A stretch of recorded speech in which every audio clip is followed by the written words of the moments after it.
Welcome back to the Vuvuzela. It is a beautiful day here in Ballito, and we are at Hops Ballito. Anybody who knows the area will know that the location of Hops is just mind-blowing. Beautiful sea views, dolphins, and outside of lockdown, a busy beachfront, but unfortunately that's not the case.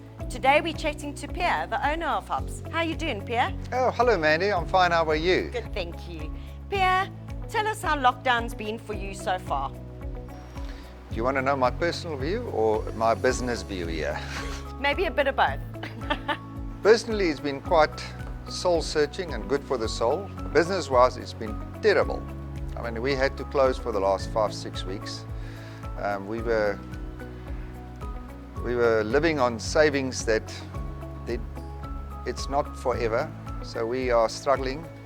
We have staff that are struggling. We were able to get some money from the government for the staff that we did pay UIF for, but there are some waiters here that are unfortunately not UIF contributors that we have to try and support ourselves from our own funds. So yeah, it's tough, very, very tough. It's tough for the staff. The business obviously is a high turnover business, so it's a high expensive business to run. So while it's closed, there's still a lot of expenses that must go through. Being very tough, Pierre, obviously recently you guys have opened for delivery, and then now most recently call and collect as well. Tell us how you entered into this phase of lockdown, what you had to do and how you've adapted the business model.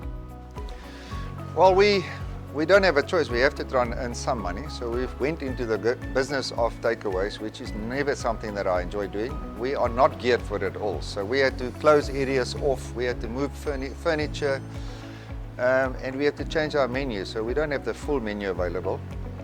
Also, we had to change our prices because there's massive competition. We're taking on competitors that are professional takeaway people.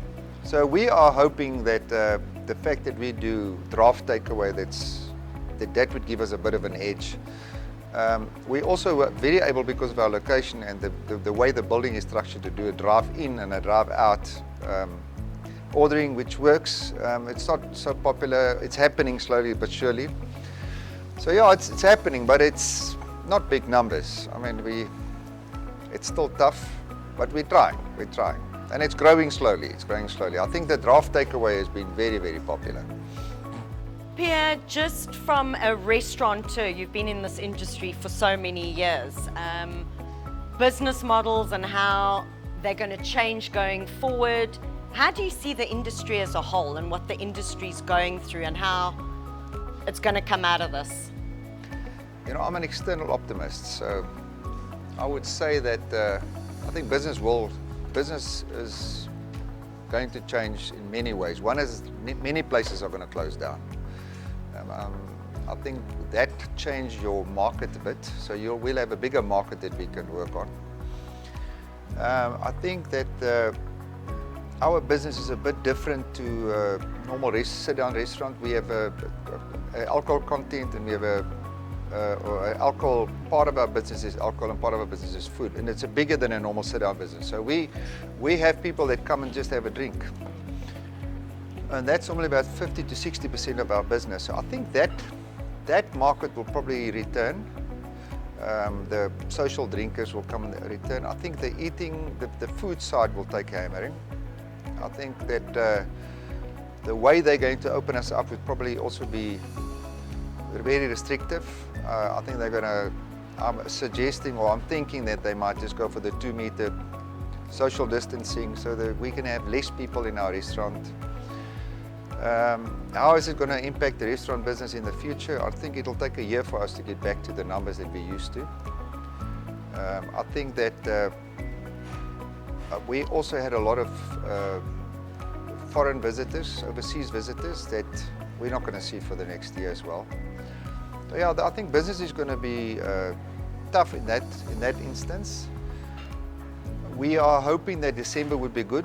Nobody's going to fly away, so I think all the locals will come to, all the people in South Africa will come to the beach towns. So we might have a lot of Joburgers and upcountry people coming to the beach towns. Numbers-wise, I can't tell you. I don't know how that's going to affect us. But yeah, I think the next 6 to 8 months is going to be very tough. Very, very, very tough. And you know, you can only help, or we can only be helped so long. I mean, we all have expenses that need to be paid. So yeah, interesting times ahead for us. Pierre, one thing about hops is it is a household name, and the community absolutely love hops. So I've no doubt that as things ease up, that support from local will kick in once again, if it hasn't already. We just know within our community how many people were excited that hops was opening up. So thank you for your time today and for sharing your sentiments with us. And to our viewers out there, if you don't know where Hops Ballito is, you can follow them on Facebook and we will be sharing their links. Till next time.